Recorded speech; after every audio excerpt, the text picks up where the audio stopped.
Dana is Aboriginal Chinese and a descendant of the Ngarrindjeri people in South Australia, and has a passion for working with Aboriginal people and communities. Dana has 20 years experience working across the public and not-for-profit sectors in the areas of health, families and child protection. Dana will be drawing from these experiences, systems thinking and being guided by Aboriginal and Torres Strait Islander peoples. So over to you, Dana. Thank you. Thanks so much, Jax. Thanks so much for inviting me to be involved, and so great to be speaking along Kellyanne and Morgan as well. So thanks so much. I'm just going to share screen now.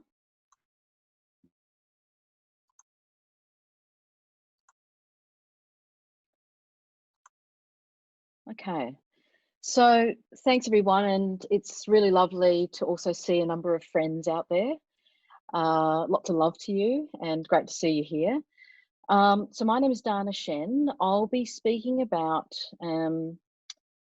giving status to Aboriginal and Torres Strait Islander voices as part of key work that I've done in South Australia, to really be thinking about what this means in relation to power and co-design.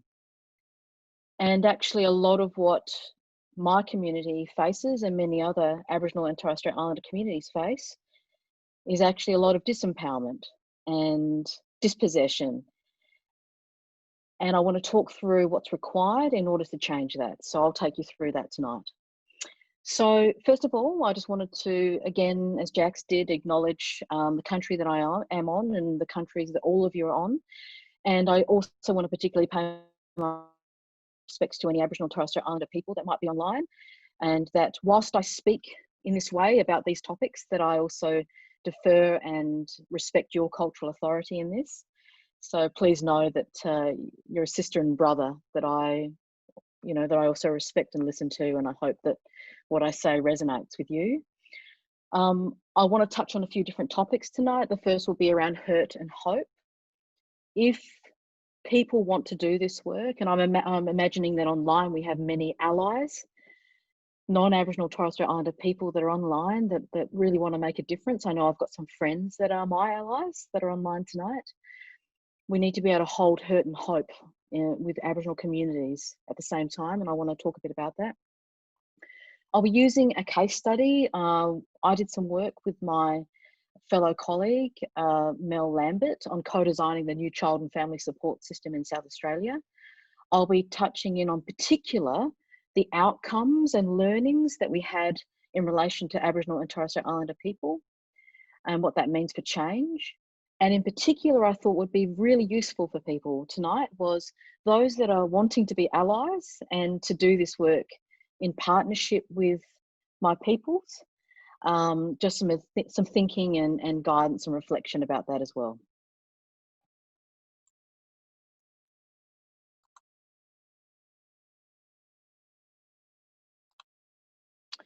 So I guess the first topic I wanted to talk about was about hurt and hope. One of the things that's really important if you want to walk alongside Aboriginal people is that you can carry both hurt and hope at the same time. We are used to being considered a problem to solve, whether it's out of home care, whether it's being in the justice system, whether it's closing the gap, and numerous other things.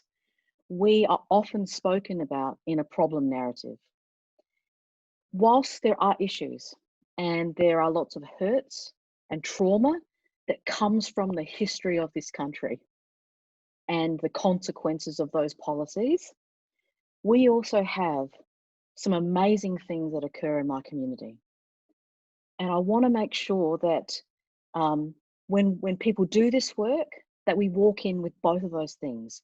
You're kind of holding both of those things in both hands, the hurts and the sadness and the hard things, but the wonders that our communities can bring. And the image that I've got here is my uncle, Uncle Moogie.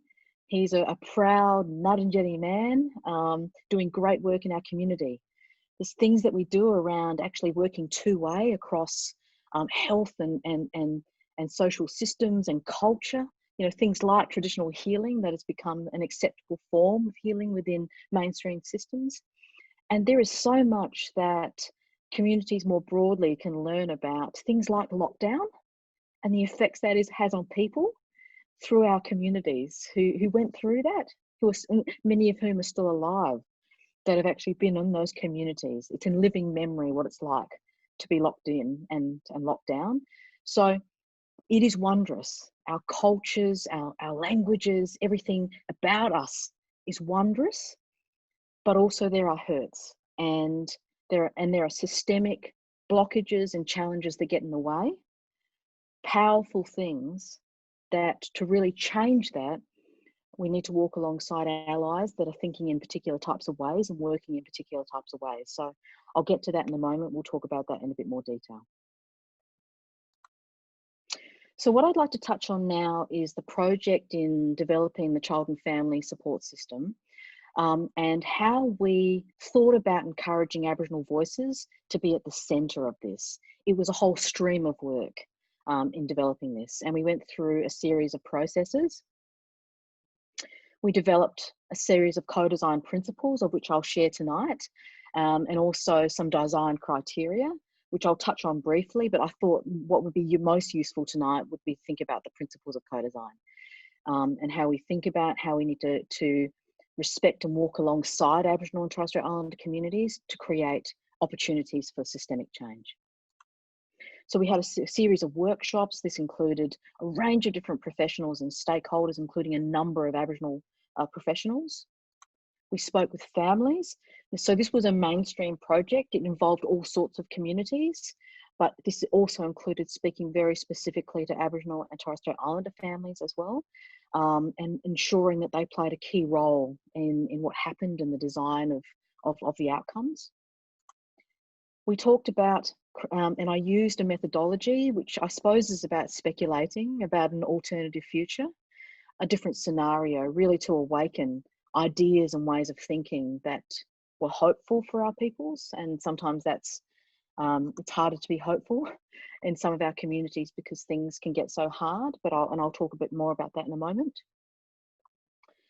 And then of course, what I ensured and made sure happened in this project was that the concept of First Nations ways of being, doing and knowing was stamped onto every part of the project. And the link that I shared earlier, and I'm sure that Jax can share afterwards, that is the summary report. And you can have a look at how Aboriginal ways of being, doing, knowing, speaking actually infuses all parts of that project. So a different scenario.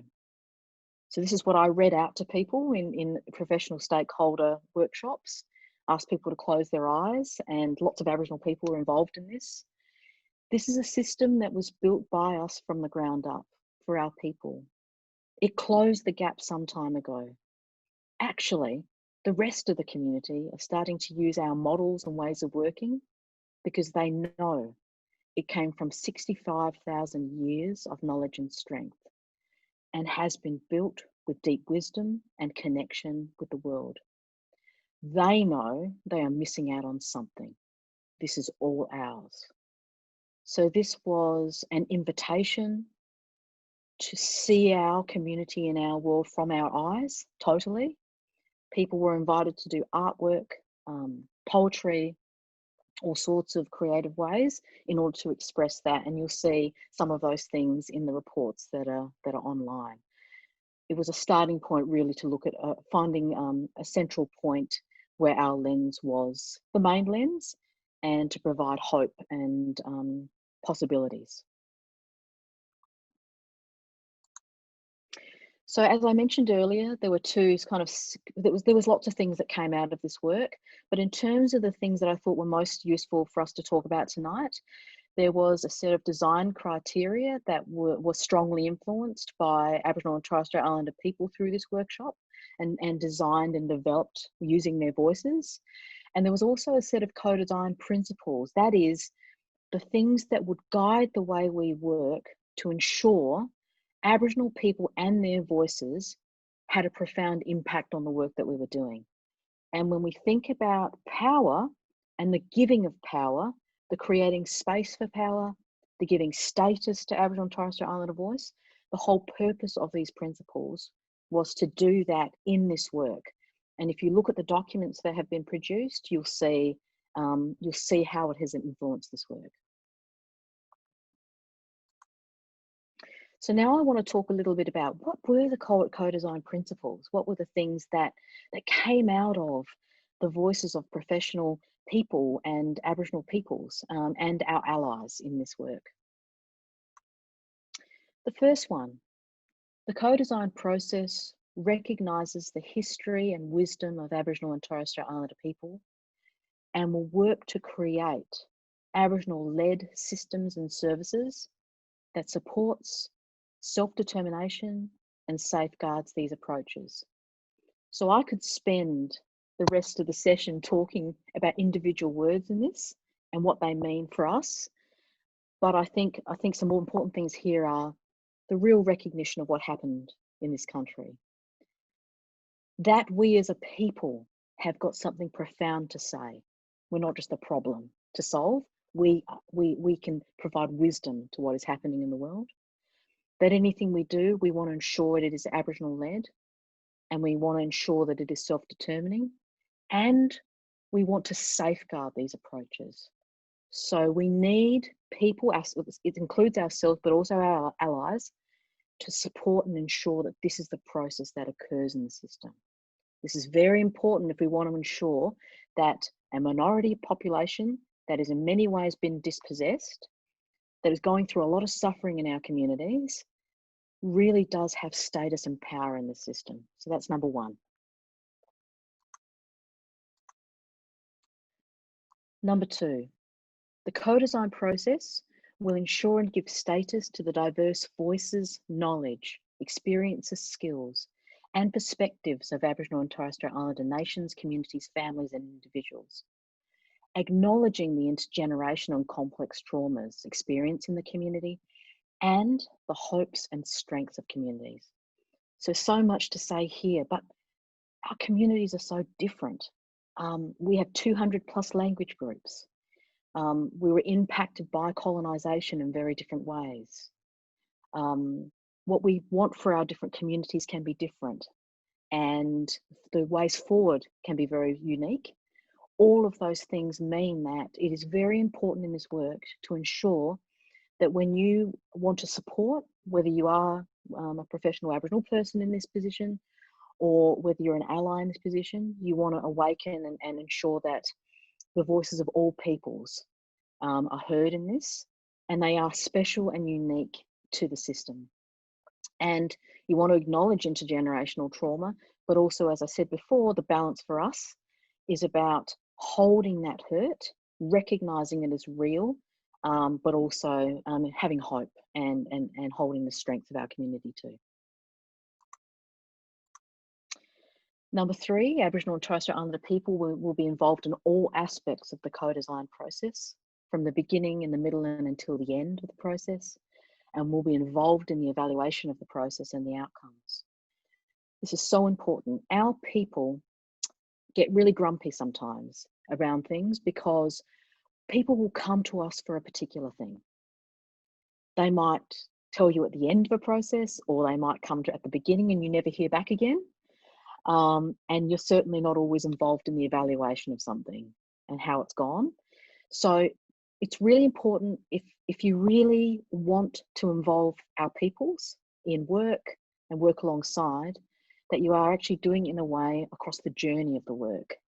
That is really essential to ensure that our voices infuse all of that journey and across multiple parts of the system.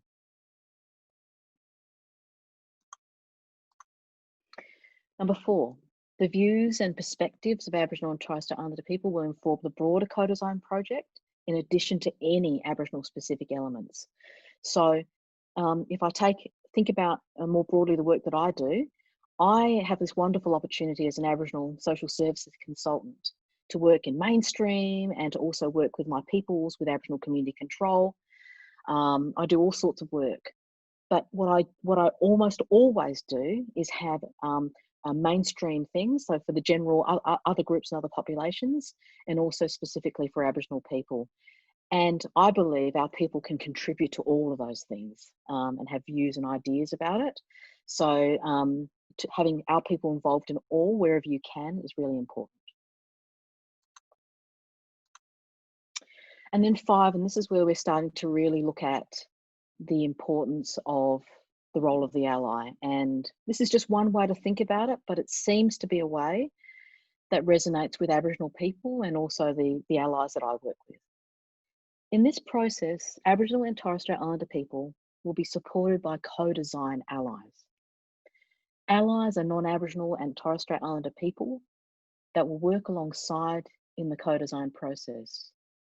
Allies will, throughout the CoDesign process and within their power, within your power, work to support the self-determination of Aboriginal and Torres Strait Islander people in the CoDesign process and in true partnership.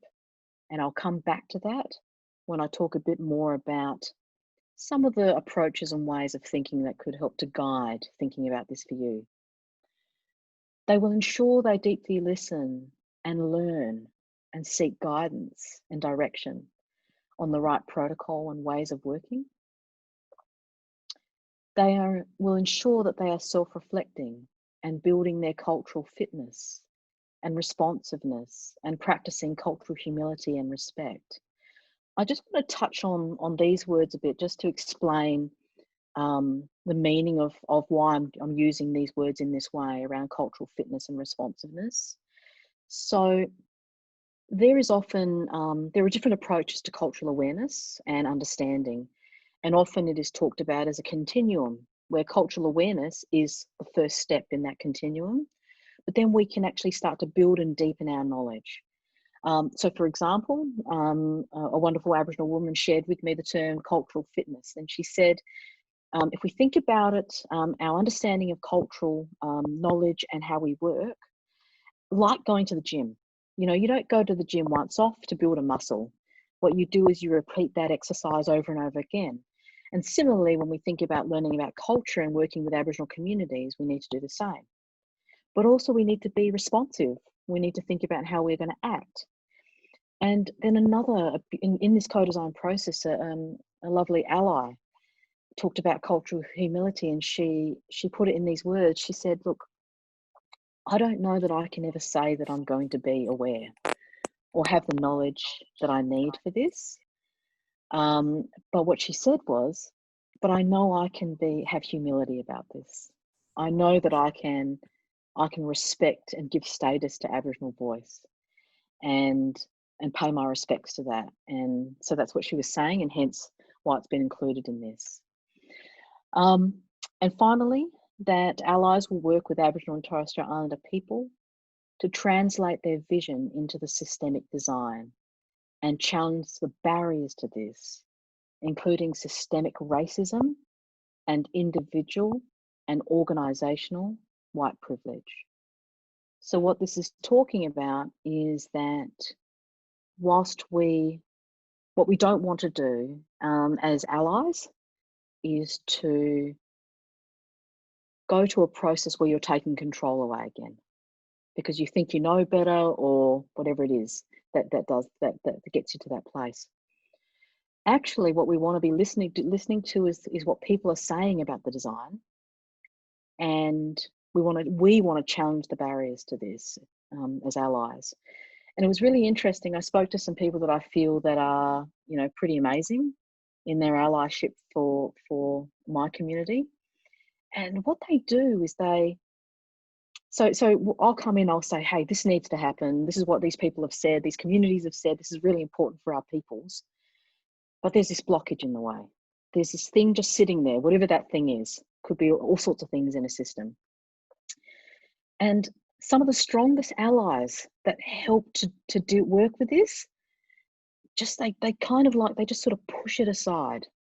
They find a way to just go, whoa, and to give my peoples the opportunity to walk through and to just find that way through.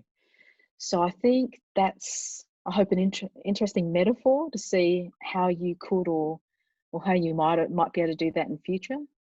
But that's allyship, just some ideas around allyship. And now I want to talk in a bit more detail about what that might mean for you as an individual in that. So given all of this, as an individual, could you be thinking about and reflecting on in order to potentially put this into practice with our peoples?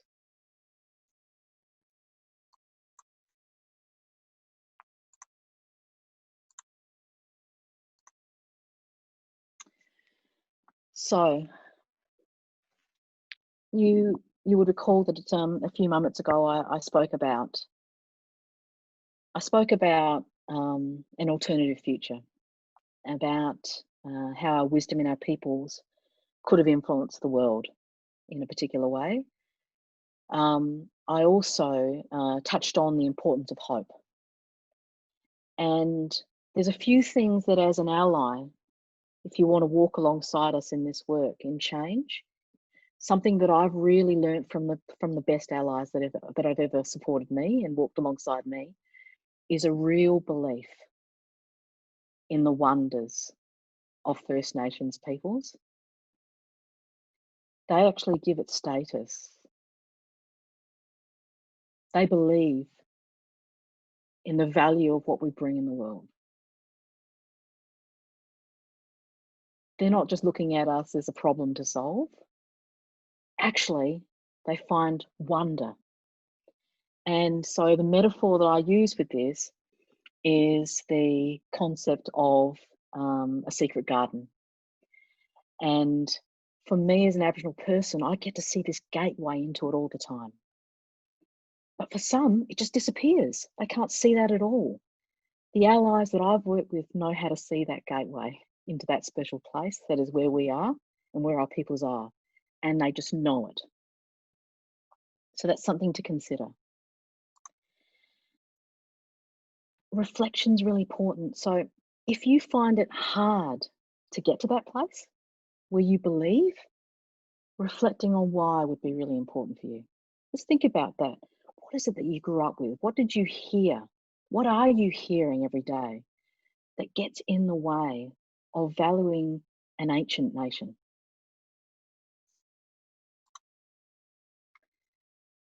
The importance then, with that belief, with that reflection, the concept of reaching out, but reaching out to our peoples in a spirit of reciprocity. Our peoples are used to being reached out to have things taken, whether that is knowledge, whether that is the signature on a page to get money, whatever it is. If you can go with a sense of giving, you'll make that connection. And if you do that respectfully, you'll make that connection. Respectful learning. So if you have humility and if you're willing to work with our people and if you have a belief, then you wouldn't think you were smarter or better than Aboriginal communities. You would come into it with a humility, a curiosity, an openness that would be respectful to learn about our communities. And sometimes you might get the door closed on you and people might get grumpy. And then you'll take that in and then you'll be open again. So being able to respectfully learn from our communities is the way in which to connect with our communities and to be able to walk alongside. The importance of deep listening. So I'm running out of time, so I'll just do these last couple of things fairly quickly, but I think deep listening is so important. And I don't mean active listening. So that's a particular approach that does get used, and that's really important, where you're really listening to what somebody is saying to you, you're responding to that.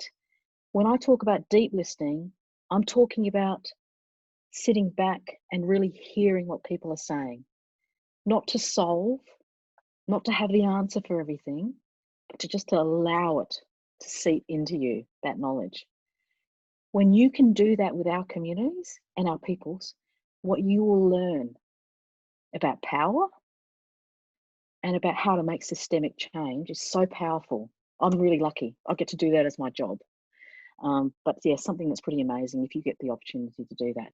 You don't need to have the answer for everything. You could just sit back and you could just listen. and finally, thoughtful action. So that I think the hardest thing for our communities is that we have actually said the same thing in terms of answers to consultations for years. Like, and I'm really lucky because I get to hear those voices and to work with my peoples to have an impact on the system. So I know that they say the same things over and over and over again, and they don't necessarily see any change. So if you want to be part of this, if you want to be part of this safeguarding First Nations rights and ways of being in this kind of system, it takes the listening, it takes the reflection, it takes all of that and understanding your own biases, having humility, but then it's about thoughtful action. Thoughtful, careful, and working alongside. So I hope that's helpful, everybody. I'm now going to stop share because I know it's time to have some questions before we move on. So thank you, everybody. That was a pleasure, and I hope it was helpful.